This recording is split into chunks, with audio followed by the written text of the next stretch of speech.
नमस्कार बच्चों, आज हम अपनी व्याकरण वृक्ष पुस्तक का पाठ 11 शब्द निर्माण उपसर्ग पढ़ेंगे। शब्द निर्माण वैसे तो कई प्रकार से होता है, लेकिन मुख्य 4 प्रकार से माना गया है: उपसर्ग, प्रत्यय, समास और संधि। तो उसमें से आज हम उपसर्ग पढ़ेंगे। उपसर्ग उपसर्ग शब्द दो शब्दों के मेल से बना है। उप का अर्थ है निकट और सर्ग का अर्थ है सृष्टि अर्थात रचना करना। उपसर्ग शब्द का अर्थ है निकट बैठकर नया शब्द बनाना, यानी नए शब्द का निर्माण करना। तो उपसर्ग क्या है, किसे कहते हैं?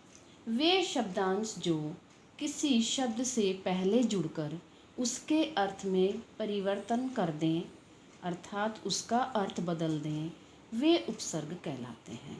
जैसे अवकाश, अपमान, भरपेट, निवास।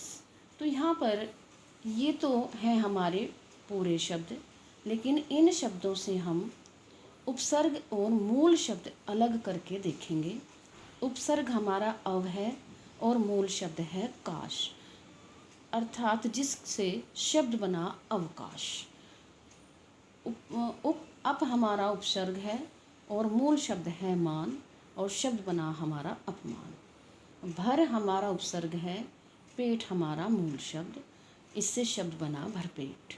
नी हमारा उपसर्ग है और वास हमारा मूल शब्द, इससे शब्द बना निवास।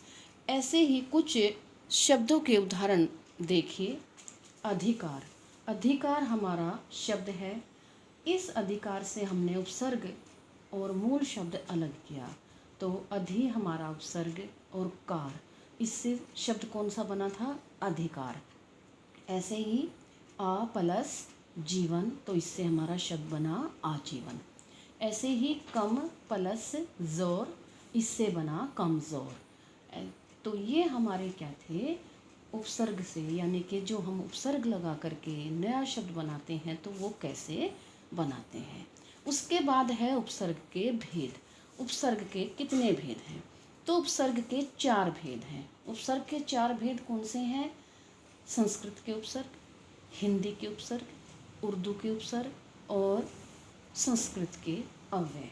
वैसे एक और माना जाता है और वो होता है अंग्रेजी के उपसर्ग। लेकिन आपका जो सिलेबस है, पाठ्यक्रम है, उसमें 4 प्रकार के ही हैं। तो सबसे पहले संस्कृत के उपसर्ग। तो निर, अब ये जो निर है, निर यहाँ पर हमने हलंत कर दिया। तो हलंत कर दिया तो इससे क्या बनेगा? देखिए, निर, ये जो ना है ये कहाँ चला जाएगा?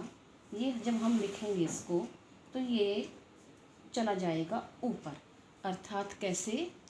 निर और धन हमारा शब्द, यानी कि मूल शब्द, तो उससे शब्द हमारा बना निर्धन। उसके बाद हमारा प्र हमारा उपसर्ग किसका? संस्कृत का। और उसके बाद हमारा क्या बना? बल, अर्थात शब्द बन गया प्रबल। उसके बाद सु हमारा है उपसर्ग और पुत्र हमारा है मूल शब्द, इससे शब्द बना हमारा सुपुत्र। उसके बाद ऐसे ही दुर, तो ये जो दुर है, रा हलंत है, तो इसका मतलब है रा शब्द के ऊपर चला जाएगा। तो कैसे चला जाएगा?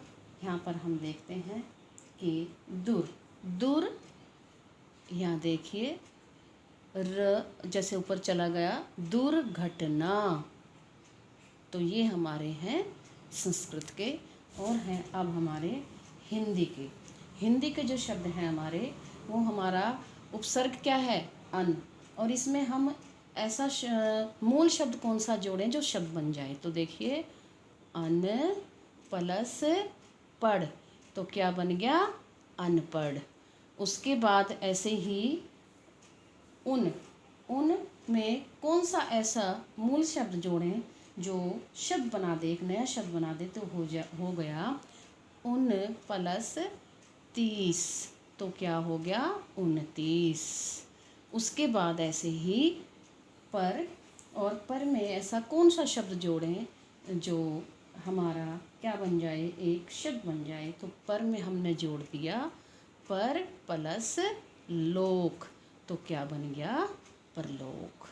ऐसे ही हमारा अध, अध में क्या, तो अध में हम जोड़ देते हैं पका, तो क्या हो जाएगा अधपका, अधपका। ऐसे ही है हमारे उर्दू के शब्द। उर्दू का शब्द हमारा है एन। एन का मतलब होता है ठीक, यानी कि उसी समय पर, एन वक्त। तो ऐसे हमारा क्या हो गया एन वक्त। एन वक्त का मतलब होता है ठीक समय पर। तो ये हमारा है उर्दू के शब्द। ऐसे ही गैर, तो गैर हमारा क्या है गैर कानूनी, तो गैर कानून, यहाँ पर गैर कानूनी, तो गैर कानूनी, ये हमारा बन गया गैर कानूनी। ऐसे ही हमारा बद, और बद में हम कौन सा शब्द जोड़ें, जो ना, तो बदनाम। ऐसे ही हमारा कम, कम प्लस जोर, तो बन गया कमजोर। उसके बाद है हमारे संस्कृत के अव्यय। अब संस्कृत के अव्यय क्यों कहा इनको, इनको संस्कृत के अव्यय इसलिए कहा कि ये उपसर्ग की भांति प्रयुक्त होते हैं, लेकिन संस्कृत के अव्यय हैं, होने वाले संस्कृत के अव्यय हैं। कैसे, जैसे हमारा सबसे पहले है अध, अध है, अध है यहाँ पर ये, इसमें अधोपतन, अधोगति, सत से हमारा हो गया क्या सज्जन, सज्जन से उसके बाद हमारा सत्पुरुष, सत्संग, सत्कार। ऐसे ही